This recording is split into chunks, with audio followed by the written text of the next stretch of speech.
Hello दोस्तों, कहानियों के जादू चैनल पर आपका स्वागत है। आज मैं बादशाह अकबर और उनके नवरत्न बीरबल से संबंधित एक और कहानी सुना रही हूँ। मेरी कहानी का नाम है घड़े में बुद्धि। एक दिन श्रीलंका के राजा का दूत बादशाह अकबर के दरबार में आया। बादशाह का अभिवादन करके वह बोला, महाबली, हमारे महाराज को पता चला है कि आपके दरबार में एक से बढ़कर एक बुद्धिमान लोग हैं।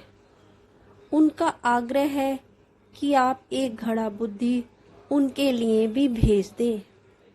श्रीलंका के महाराज का आग्रह सुनकर वहां मौजूद सभी दरबारी हक्के बक्के रह गए और एक दूसरे की शक्ल देखने लगे। वे समझ गए थे कि श्रीलंका का राजा इस प्रकार का आग्रह करके उनकी होशियारी का इम्तिहान लेना चाहता है, लेकिन उन्हें इसका कोई जवाब नहीं सूझ रहा था। एक दरबारी ने तो खड़े होकर बोल भी दिया, बादशाह सलामत, यह प्रार्थना पूरी कर पाना मुमकिन नहीं है। भला ये कैसे हो सकता है कि बुद्धि को घड़े में भरकर भेज दिया जाए। तभी बीरबल खड़े होकर बोले, मैं श्रीलंका के महाराज की इच्छा पूरी कर सकता हूँ, लेकिन मुझे इस काम के लिए 1 हफ्ते का वक्त चाहिए। बादशाह ने दूत से कहा, आप 1 सप्ताह के लिए हमारे मेहमान खाने में रहिए। तब तक बुद्धि को घड़े में भरने का काम पूरा हो जाएगा। आपको इसमें कोई दिक्कत तो नहीं है ना? दूत को 1 सप्ताह का वक्त देने में कोई दिक्कत नहीं लगी, क्योंकि वह सोच रहा था कि बुद्धि को घड़े में भरकर देना किसी के लिए संभव ही नहीं है। उसने बादशाह अकबर का प्रस्ताव स्वीकार कर लिया। उधर बीरबल ने घर पहुंचकर अपने नौकर से कहा, बाजार जाकर कुछ छोटे मुंह वाले घड़े ले आओ। नौकर तुरंत बाजार गया और 1 दर्जन घड़े लेकर लौट आया। बीरबल उन घड़ों को लेकर अपने बगीचे में जा पहुंचे, जहां बहुत से कद्दू बोए गए थे। उन्होंने कुछ पौधों को घड़ों के अंदर स्थापित कर दिया। फिर उन्होंने नौकर को आदेश दिया कि उनके कहने तक उन घड़ों को वहां से न हटाया जाए। 1 हफ्ते बाद बीरबल बगीचे में उन कद्दुओं को जांचने के लिए पहुंचे। उन्होंने पाया कि कद्दू उन घड़ों के अंदर पूरी तरह उग चुके हैं।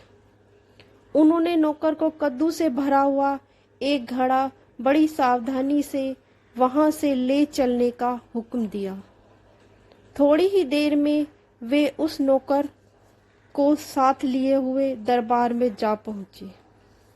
बीरबल के साथ घड़ा देखकर बादशाह के चेहरे पर मुस्कुराहट तैरने लगी। वे समझ गए कि बीरबल ने श्रीलंका के राजा की योजना निष्फल कर देने की व्यवस्था कर ली है। उन्होंने तुरंत एक नौकर को श्रीलंका के दूत को बुला लाने के लिए भेज दिया। थोड़ी ही देर में श्रीलंका का दूत दरबार में आ पहुंचा। बीरबल को घड़े के साथ वहां मौजूद देखकर वह भौचक्का रह गया।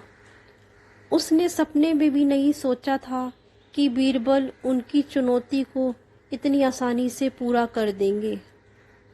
फिर बीरबल दूत को वह घड़ा देते हुए बोले, मैं आपको मुगल दरबार की ओर से बुद्धि से भरा यह घड़ा दे रहा हूँ। आप सोच रहे होंगे कि बुद्धि हमने इस घड़े में कैसे डाली। मैं आपको बताना चाहूँगा कि हम बुद्धि को बहुत ही कीमती समझते हैं और इसीलिए इसे घड़ों में छिपा कर रखते हैं। हम श्रीलंका के महाराज को अपना मित्र समझते हैं। यही कारण है कि हम इतनी बहुमूल्य वस्तु उन्हें उपहार स्वरूप दे रहे हैं। बुद्धि को घड़े से निकालते समय आप एक बात अवश्य ध्यान में रखिएगा।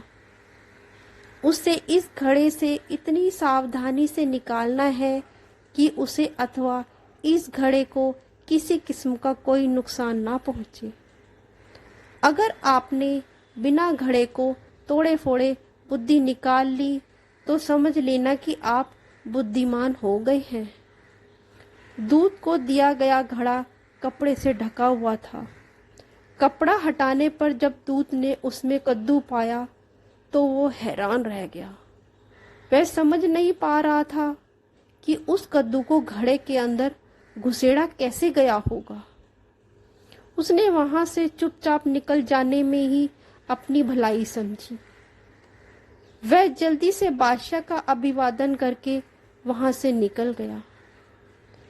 जब बादशाह अकबर ने घड़े में रखी बुद्धि के बारे में जानना चाहा तो बीरबल ने अपने घर से एक और घड़ा मंगवा लिया।